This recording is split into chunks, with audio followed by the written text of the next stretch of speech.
अगर हम आज से कुछ महीने पहले के टाइम को याद करें तो हमें याद आएगा कि श्रेयस अय्यर के केकेआर को चैंपियन बनाने के बावजूद केकेआर ने उन्हें मेगा ऑक्शंस के पहले अपनी टीम से रिलीज कर दिया था। ना उन्हें उस आईपीएल ट्रॉफी का सही क्रेडिट मिला और फिर रिलीज करने के बाद तो मानो केकेआर ने यह कह दिया कि केकेआर अपने फ्यूचर विजन में श्रेयस अय्यर को नहीं देखती। अब ये बात श्रेयस अय्यर के लिए कितनी ज्यादा डिमीनिंग रही होगी ये आप समझ सकते हो। पूरा नैरेटिव मानो ऐसा बना दिया गया कि श्रेयस अय्यर तो कैप्टनसी मटेरियल है ही नहीं और केकेआर उनकी कैप्टनसी से नहीं बल्कि गौतम गंभीर की मेंटोरशिप से जीती थी। लेकिन यहां से अगले कुछ महीनों में श्रेयस अय्यर ने जिस तरीके से इंडियन टीम के लिए चैंपियंस ट्रॉफी में जाके रन्स बनाए और इंडिया को चैंपियंस ट्रॉफी जिताई और फिर आईपीएल में आकर पंजाब किंग्स को एज अ कैप्टन लीड करते हुए प्लेऑफ्स तक पहुंचाया, इन चीजों से श्रेयस अय्यर ने मानो अपने पूरे नैरेटिव का कंट्रोल अपने हाथों में ले लिया और सबको दिखा दिया कि असल में वो कितने ज्यादा वैल्यूएबल हैं। और इसीलिए आज की इस वीडियो में हम जानेंगे how Shreyas Iyer completely transformed himself in the last 1 year.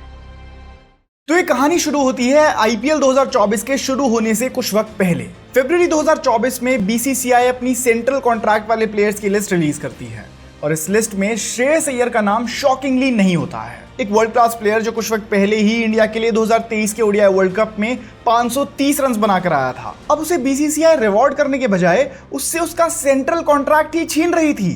खैर, इसके एक महीने बाद ही आईपीएल शुरू होता है और इस आईपीएल में श्रेयस अय्यर केकेआर की कैप्टनसी कर रहे थे, उसी केकेआर की जो पिछले 10 सालों से आईपीएल ट्रॉफी नहीं जीती थी और पिछले कुछ सालों में तो अपना रॉक बॉटम फेस कर रही थी। इसी साल केकेआर के लिए एक और इंटरेस्टिंग चीज ये हुई कि गौतम गंभीर जो 10 साल पहले उनके कैप्टन हुआ करते थे, अब वो क्रिकेट में वापस कम बैक कर रहे थे और इसके लिए उन्होंने अपना पॉलिटिकल करियर भी छोड़ दिया था। लेकिन इस बार वो एक प्लेयर के तौर पर नहीं बल्कि टीम के मेंटोर के तौर पर आ रहे थे। गंभीर की ये मूव बहुत ज्यादा सेलिब्रेट करी गई और यहीं से सारा फोकस गंभीर और केकेआर की जर्नी पे आ गया। इस सीजन में केकेआर की पूरी टीम परफॉर्म करती है और फाइनल्स में जाकर वो आईपीएल जीत भी जाते हैं एंड यहां से होते हैं केकेआर के सेलिब्रेशन शुरू। लेकिन इन सेलिब्रेशंस में एक बात अजीब थी कि टीम को चैंपियन बनाने का क्रेडिट टीम के कैप्टन श्रेयस अय्यर को नहीं दिया गया बल्कि टीम के मेंटोर गौतम गंभीर को दिया गया। और इस पूरे सिनेरियो में मानो अय्यर के सारे एफर्ट्स को ओवरलुक कर दिया गया और उन्हें ओवरऑल इग्नोर कर दिया गया। मुझे अभी भी याद है उस टाइम पर शायद ही कोई ऐसा न्यूज आर्टिकल था जो ये कह रहा था कि श्रेयस अय्यर ने केकेआर को चैंपियन बनाया है, क्योंकि सब यही कह रहे थे कि गौतम गंभीर इस टीम को चैंपियन बनाने की असली वजह है। फिर एक शॉकिंग न्यूज तब सामने आई जब अगले ऑक्शंस के पहले सभी टीम्स ने अपनी रिटेंशन लिस्ट निकाली, यानी कि वो प्लेयर्स जिनको वो अगले सीजन के लिए रिटेन करना चाहते हैं। केकेआर ने 6 प्लेयर्स को रिटेन करा और इन 6 प्लेयर्स में श्रेयस अय्यर का नाम नहीं था। ये पूरे क्रिकेटिंग वर्ल्ड के लिए बड़ी अजीब सी बात थी कि जिस कैप्टन ने तुम्हें पिछले सीजन में तुम्हारा आईपीएल टाइटल जिताया, वो भी 10 सालों के बाद, तुम उसी को रिलीज कर रहे हो, वो भी सिर्फ अगले ही सीजन में। Everyone was confused. केकेआर की मैनेजमेंट ने ये कह के इस बात को कवर करने की कोशिश जरूर करी कि श्रेयस अय्यर अपनी मर्जी से टीम को छोड़ रहे हैं, लेकिन ये बात भी कुछ हजम नहीं हुई। लेकिन इस पॉइंट पर भी श्रेयस ने बहुत ज्यादा मैच्योरिटी दिखाई और आगे आकर ये कहा, I personally felt I didn't get the recognition I wanted to after winning the IPL, but at the end of the day as long as you have self integrity and you keep doing the right things when no one is watching, that is more important and that is what I kept doing.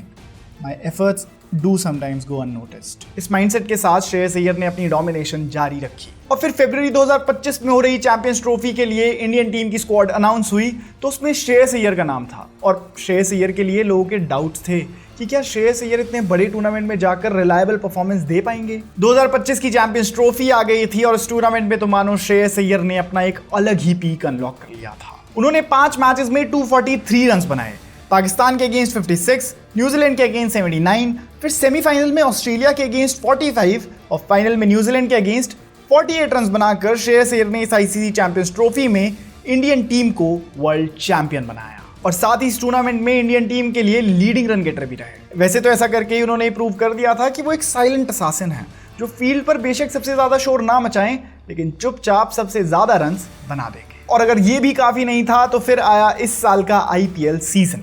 इस IPL में जब श्रेयस अय्यर ने Punjab Kings को as a captain join करा तो सब कह रहे थे कि श्रेयस अय्यर के प्राइम के दिन तो अब पीछे चले गए हैं और पंजाब जैसी टीम में आने के बाद तो उनका बेड़ा गर्क ही होना है। भाई, पंजाब किंग्स की हिस्ट्री ऐसी है, पिछले 10 सालों में वो एक भी बार प्लेऑफ्स तक के लिए क्वालिफाई नहीं करे हैं, जहां उन्होंने मानो 6th पोजीशन को बिल्कुल जकड़ के रख रखा था। लेकिन श्रेयस अय्यर ने पंजाब किंग्स को कहा कि भाई अब हम आ गए हैं, ज्यादा टेंशन ना लो। आते ही पंजाब किंग्स के लिए जो पहला मैच खेला उसमें बना दिए नॉट आउट 97, वो भी 230 के स्ट्राइक रेट के साथ। और इसी मैच में एक बड़ी खास मोमेंट था भाई, जब उन्होंने आखिरी ओवर में शशांक सिंह को हार्ड हिटिंग करने दी और अपनी सेंचुरी की परवाह ना करते हुए टीम को आगे रखा। ये मानो श्रेयस अय्यर ने आते ही स्टेटमेंट दे दी थी कि मैं अपने पर्सनल माइलस्टोन से ऊपर टीम के माइलस्टोन्स को रखता हूं। और पहले मैच से ही ऐसी कैप्टन्स नॉक देखकर मानो पूरी टीम में ही एक अलग जान भर गई हो। यहाँ से पंजाब किंग्स ने जिस तरीके की परफॉर्मेंस दी, उसने जो सालों से जो पंजाब किंग्स के निराश फैंस बैठे थे उन्हें मानो अपनी सीट पर भंगड़ा करने पर मजबूर कर दिया। इसके बाद श्रेयस अय्यर ने इस सीजन में 4 हाफ सेंचुरीज और लगाई और कैप्टनसी से तो वो तगड़े तरीके से लीड कर ही रहे हैं। पंजाब किंग्स को अब तक 13 में से 8 मैचेस जिताकर उन्होंने टॉप 2 पोजीशंस में ला खड़ा कर दिया है। और ऐसा करके उन्होंने कहीं ना कहीं ये भी साबित कर दिया है कि पिछले साल केकेआर को चैंपियन गंभीर की मेंटोरशिप ने नहीं बल्कि श्रेयस की कैप्टनसी ने बनाया था। और एक कुशल कप्तान की तो यही क्वालिटी होती है कि वो सिर्फ बेस्ट टीम को नहीं बल्कि हर टीम को चैंपियन बनाने का दम रखता है। और इसी तरह ऑनेस्टली मैं चाहता हूं कि पंजाब किंग्स फाइनल्स तक जाए और फाइनल्स में आरसीबी से भिड़े और फिर इन दोनों टीम्स की टक्कर देखने में फुल मजा आएगा। एंड में कहूं तो ये एक परफेक्ट एग्जांपल है कि कैसे एक परफॉर्मर फील्ड पर अपनी परफॉर्मेंस से ट्रू रिस्पेक्ट कमांड करता है। और श्रेयस अय्यर की यही कॉन्फिडेंट कैप्टनसी है जिसके लिए हम सब एक्साइटेड हैं। मैं तो कहीं ना कहीं ये भी मानता हूं कि इंडियन टीम के सेटअप में कैप्टनसी के लिए श्रेयस अय्यर एक अच्छे ऑप्शन हो सकते हैं। बाकी आप श्रेयस अय्यर की इस रिडेम्पशन आर्क के बारे में क्या सोचते हो, मुझे कमेंट्स में जरूर बताइएगा।